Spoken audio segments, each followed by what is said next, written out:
Welcome to KNP Unite. Today is day 3 of the chapter Matter in our Surroundings. Last lectures में हम लोगों ने ये पढ़ा कि मैटर क्या चीज़ होती है। इस यूनिवर्स में जितनी भी चीज़ें हमारे आसपास प्रेजेंट हैं वो सभी मैटर होती हैं। और इस चैप्टर में हमें मैटर का फिजिकल नेचर जानना है, फिजिकल स्टेट जाननी है। तो मैटर हमारा बेसिकली 3 स्टेट्स में होता है। States of matter. On the basis of physical state, matter around us exists in 3 different states. Solid state, liquid state and gaseous state. एक इजी सा एग्जांपल लेते हैं बर्फ का।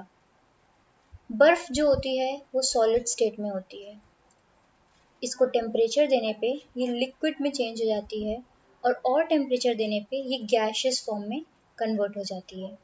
यानी एक मैटर टेम्परेचर के कारण या प्रेशर के कारण किस तरह से चेंज हो सकता है, वो 3 स्टेट्स में चेंज हो सकता है। हमारा मैटर यूनिवर्स में 3 स्टेट्स में 3 रूपों में प्रेजेंट है, सॉलिड स्टेट में, लिक्विड एंड गैशियस स्टेट में। The states of matter arise due to the variation of the characteristics of the particles of matter. ये जो स्टेट्स ऑफ मैटर हैं इनमें चेंजेस कहाँ से आते हैं?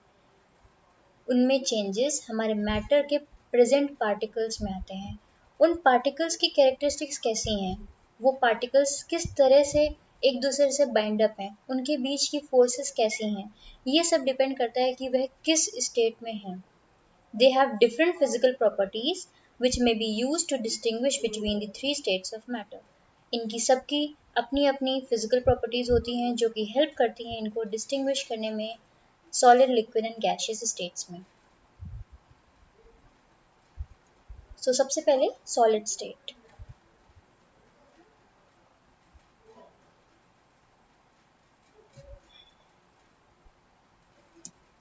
ओके, तो हमारे सराउंडिंग में बहुत सी ऐसी चीज़ें हैं जो सॉलिड हैं। मोस्ट ऑफ द चीज़ें सॉलिड हैं। For example sugar, brick, would, book, pencil, ये सभी चीज़ें कॉमन सॉलिड हैं जो हमारे आसपास हमें अक्सर नज़र आती हैं। सॉलिड की एक बहुत अच्छी प्रॉपर्टी ये होती है कि इसका एक फिक्स्ड शेप और एक डेफिनेट वॉल्यूम होता है। फिक्स्ड शेप और डेफिनेट वॉल्यूम इसका क्यों होता है? ये इसलिए होता है क्योंकि इसके जो भी पार्टिकल्स होते हैं वो बहुत ही ज़्यादा क्लोजली पैक्ड होते हैं। Solids are rigid and have fixed boundaries. Solids बहुत ही ज़्यादा कठोर होते हैं, इसीलिए होते हैं क्योंकि इनकी फिक्स्ड बाउंड्रीज होती हैं और इनके पार्टिकल्स आपस में क्लोजली पैक्ड होते हैं। They have negligible compressibility because intermolecular spaces are very small. Intermolecular spaces क्या होती हैं? इंटरमोलिकुलर स्पेसेस वो स्पेसेस होती हैं जो इन पार्टिकल्स के बीच में, सॉलिड के पार्टिकल्स के बीच में प्रेजेंट होने वाली स्पेस होती है। और सॉलिड स्टेट में इंटरमोलिकुलर स्पेसेस बहुत ही ज़्यादा कम होती हैं जिसके कारण ये क्लोजली पैक्ड होते हैं, बहुत ही अच्छे तरीके से बाइंड अप होते हैं। There is a strong force of attraction between the particles of solids. इनके बीच में फोर्स ऑफ अट्रैक्शन काफ़ी स्ट्रॉन्ग होता है और उनके स्ट्रॉन्ग होने के कारण ही इनके पार्टिकल्स अच्छे से बाइंड अप रहते हैं और इनके बीच की स्पेसेस मींस इनके मॉलिक्यूल्स, इनके पार्टिकल्स के बीच की स्पेसेस बहुत कम होती है क्योंकि सारे ही पार्टिकल्स आपस में एक स्ट्रॉन्ग अट्रैक्टिव फोर्स के कारण जुड़े हुए होते हैं। Solids do not flow. It is because of the kinetic energy of the particles of solids is very small. Solids flow नहीं होते, इनके अंदर फ्लूइडिटी की प्रॉपर्टी नहीं होती है। ऐसा इसलिए होता है क्योंकि इनके पार्टिकल्स में जो काइनेटिक एनर्जी होती है वो बहुत ही ज़्यादा कम होती है।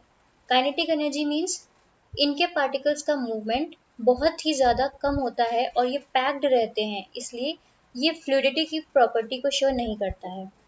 The particles are closely packed in solids, therefore the intermolecular space is very small and strong force of attraction between them. इसके particles closely packed होते हैं because of the strong force of attraction between the particles और इसी के कारण इनकी intermolecular spaces भी बहुत ही ज़्यादा कम होती हैं।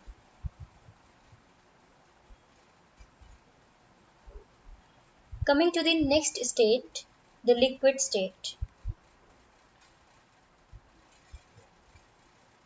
ओके, तो हमारे सराउंडिंग में बहुत सारी चीज़ें ऐसी भी हैं जो लिक्विड हैं। For example river water, beach water, juice, milk, melted snow, fresh water, ये सभी लिक्विड्स हैं। इनकी कैरेक्टरिस्टिक्स क्या हैं? लिक्विड्स हैव फिक्स्ड वॉल्यूम, इनका फिक्स्ड वॉल्यूम रहता है, and shape is not fixed. Liquids का शेप फिक्स नहीं होता, इनको किसी भी कंटेनर में रखते हैं वो उसी का शेप ले लेते हैं।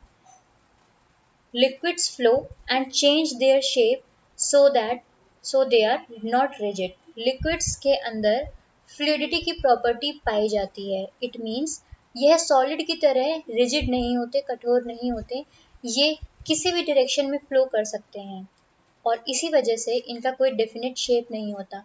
इन्हें जिस भी कंटेनर में डाला जाता है वो उसी का शेप ले लेते हैं। Liquids can flow, that is, they have fluidity and are called fluids. इनके अंदर प्रॉपर्टी ऑफ फ्लूइडिटी भी होती है। They have low compressibility but more than solid.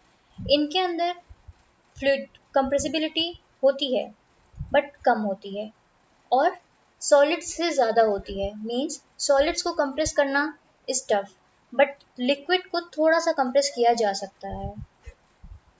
Liquids have lower density as compared to solids. Liquids के पास density होती है, lower density होती है as compared to solids. Density means उनके बीच के जो पार्टिकल्स हैं वो कितने ज़्यादा क्लोजली पैक्ड हैं, कितना घनत्व है उनका। तो सॉलिड्स में तो सबसे ज़्यादा पैक्ड होते हैं, इसलिए डेंसिटी उनकी काफ़ी होती है। और सॉलिड्स में, सॉलिड के कंपैरिजन में लिक्विड्स की डेंसिटी थोड़ी कम होती है क्योंकि इनके पार्टिकल्स थोड़े से और फ्री होते हैं in comparison to solids. As you can see, solid में डेंसिटी सबसे ज़्यादा होती है, then in liquid and then in gas. There are weaker force of attraction between the particles of liquids as compared to the solids. Weaker force of attraction होता है, solids में force of attraction सबसे ज़्यादा होता है जिसके कारण उनके पार्टिकल्स क्लोजली पैक्ड होते हैं, उनके बीच की इंटरमोलिकुलर स्पेसेस बहुत कम होती हैं। और लिक्विड्स में वीकर फोर्स ऑफ अट्रैक्शन होता है, यानी कि फोर्स ऑफ अट्रैक्शन है वो कम होता है in comparison to solids. The particles are not closely packed in liquids, therefore the interparticle spaces in them is more than those of solids. यानी कि इनमें जितने भी पार्टिकल्स मॉलिक्यूल्स होते हैं लिक्विड के, उनके बीच की इंटरपार्टिकल स्पेसेस, इंटरमोलिकुलर स्पेसेस सॉलिड के कंपैरिजन में ज़्यादा होती हैं। ज़्यादा क्यों होती हैं? क्योंकि इंटरमोलिकुलर फोर्सेस यानी कि फोर्स ऑफ अट्रैक्शन कम होता है, जिसके कारण उनके पार्टिकल्स में काइनेटिक एनर्जी ज़्यादा होती है, वो मूवमेंट शो करते हैं। Next state, the gaseous state.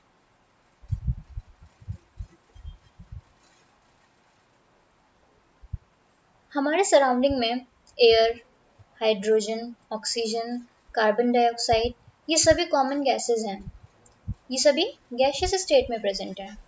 Gases have neither a fixed shape nor a fixed volume. Gases का ना तो फिक्स्ड शेप होता है और ना ही फिक्स्ड वॉल्यूम होता है। ऐसा इसलिए क्योंकि इनके पार्टिकल्स बहुत ज़्यादा फ्रीली मूव करते हैं और इनका कोई भी फिक्स्ड शेप या वॉल्यूम नहीं होता है। They acquire the shape of the container in which they are kept. इनको किसी भी कंटेनर में रखेंगे वो इसी का शेप ले लेंगे, इनका कोई स्पेसिफिक शेप नहीं होता। Gases do not have definite boundaries. Gases की कोई भी definite boundaries नहीं होती. They move freely. They can flow in all the direction. Thus, gases show fluidity. It means कि gases भी सारी ही directions में flow कर सकते हैं। इसका मतलब gases भी fluidity की property को show करते हैं जैसे कि liquid करता था। Gases have very less densities as compared to liquids and solids. Less density, very less density means इनके पार्टिकल्स के बीच की जो घनत्व है, जो दूरी है, वो बहुत ही ज़्यादा कम है। They are not closely packed. Flow in all the direction, see the particles are flowing in all the directions. इनके पार्टिकल्स फ्रीली मूव करते हैं, कॉन्टिन्यूस मूवमेंट शो करते हैं। There are weaker force of attraction between the particles of gases. It means कि gas के particles में force of attraction काफ़ी कम होता है, जिसके कारण इसके पार्टिकल्स अच्छे से बाइंड अप नहीं होते हैं, फोर्सेस उन्हें नहीं रोकती हैं और वो आराम से फ्रीली मूव कर पाते हैं। इनफैक्ट इनमें जो फोर्स ऑफ अट्रैक्शन है वो नेग्लिजिबल होता ही नहीं है। Kinetic energy of the particles of gases is much more than those of solids and liquids. इनमें काइनेटिक एनर्जी पार्टिकल्स की बहुत होती है लिक्विड और सॉलिड के कंपैरिजन में। इसी के कारण काइनेटिक एनर्जी मींस पार्टिकल्स का मूवमेंट बहुत ही ज़्यादा होता है, फ्रीली मूव कर सकते हैं, किसी भी डायरेक्शन में मूव कर सकते हैं। The interparticle spaces are more in gases, it is the reason gases can be compressed. और गैसेस में इंटरपार्टिकल स्पेसेस, इंटरमॉलिक्यूलर स्पेसेस बहुत होती हैं। काइनेटिक एनर्जी के होने के कारण इनके पार्टिकल्स में मूवमेंट होता है, वह सभी डायरेक्शन में मूव कर सकते हैं और फोर्स ऑफ अट्रैक्शन के कम होने के कारण, वीक होने के कारण इनके पार्टिकल्स दूर दूर होते हैं और इसी के कारण इन गैसेस को कंप्रेस किया जा सकता है, किसी भी रूप में प्रेशर डाल करके इनके शेप को अलग चेंज किया जा सकता है। Particles of gas are always in constant and random motion. Gas के पार्टिकल्स हमेशा कॉन्टिन्यूस और रैंडम मोशन करते रहते हैं। क्यों? Because there is weaker force of attraction. इनके पार्टिकल्स के बीच में फोर्स ऑफ अट्रैक्शन बहुत कम होती है। The rate of diffusion of gases is much more than liquids and gases. Gases के पार्टिकल्स दूसरे गैसेस के पार्टिकल्स या दूसरे मैटर के पार्टिकल्स के साथ बहुत इजीली डिफ्यूज हो जाते हैं, इजीली मिक्सअप हो जाते हैं। इन सॉलिड में जो इंटर मॉलिक्यूलर स्पेसेस होती हैं वो बहुत कम होती हैं, बिकॉज इनकी फोर्स ऑफ अट्रैक्शन हाई होती है। लिक्विड्स में वेकेंट स्पेसेस होती हैं, इंटरमॉलिक्यूलर स्पेसेस होती हैं। क्यों? Because weaker force of attraction होता है इन कंपैरिजन टू सॉलिड। और सबसे ज़्यादा वेकेंट स्पेसेस होती हैं गैसेस में। इंटरमॉलिक्यूलर फोर्सेस इसमें सबसे कम होती हैं, जिसके कारण इनकी स्पेसेस ज़्यादा हैं।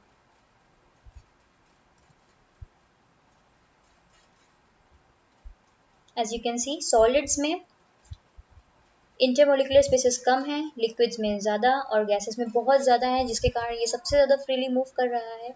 सॉलिड्स में क्लोजली पैक्ड है और लिक्विड्स में हल्का सा। Gases have high compressibility. हमने पढ़ा कि गैसेस के पास कंप्रेसिबिलिटी की प्रॉपर्टी होती है, यानी प्रेशर देने पे ये कंटेनर का रूप ले लेती हैं, कंटेनर का शेप ले लेती हैं। देखते हैं एक एग्जांपल। बलून्स में गैसेस हैं। काइनेटिक थ्योरी के अकॉर्डिंग इनके पार्टिकल्स, इनके मॉलिक्यूल्स बहुत ही ज़्यादा कॉन्टिन्यूस मोशन करते हैं, मूवमेंट करते हैं और इन्हीं पार्टिकल्स को जब एक कंटेनर में रख करके प्रेशर दिया जाएगा, इनके पार्टिकल्स फ्रीली मूव कर रहे हैं, इनके बीच की स्पेसेस बहुत ज़्यादा हैं और इस पर प्रेशर देने पर इनके पार्टिकल्स जल्दी जल्दी मूव करेंगे, इनके बीच की स्पेसेस कम हो जाएंगी और इसी तरह से जब इनको वापस रिलैक्स किया जाएगा तो ये फिर से अपनी पोजीशन पे आ जाएंगी। यानी कंप्रेस भी किया जा सकता है, रिलैक्स भी किया जा सकता है गैसेस के मॉलिक्यूल्स को। Another thing is there is a difference of all the three. Mass solid का एक डेफिनेट होता है, लिक्विड का भी डेफिनेट होता है और गैसेस का भी डेफिनेट होता है। शेप सॉलिड्स का डेफिनेट होता है, इसमें दोनों में ही solid and liquid and gases में ही ये दोनों ही शेप ऑफ कंटेनर लेते हैं। वॉल्यूम में तीनों का डेफिनेट होता है, दोनों का डेफिनेट होता है और गैसेस का इनडेफिनेट होता है। कंप्रेसिबिलिटी सबसे ज़्यादा गैसेस में होती है, अभी हम लोगों ने एक एग्जाम्पल देखा। Fluidity, rigidity, diffusion, space between the particles and interparticle forces. Solids में सबसे ज़्यादा और गैसेस में सबसे कम। ये एक शॉर्ट रिव्यू है, जितना भी हम लोगों ने तीनों स्टेट्स के बारे में पढ़ा, इसका एक शॉर्ट सा रिव्यू है। Thank you so much. आज आपका लेक्चर समझ में आया हो और आगे भी हम इस चैप्टर को, इस सीरीज़ को कंटिन्यू करेंगे। Stay connected and if you have any issues you can ask to our Panchnama team. इसके अलावा हमारी KNP यूनाइट की वेबसाइट चेक कर सकते हैं। Thank you so much.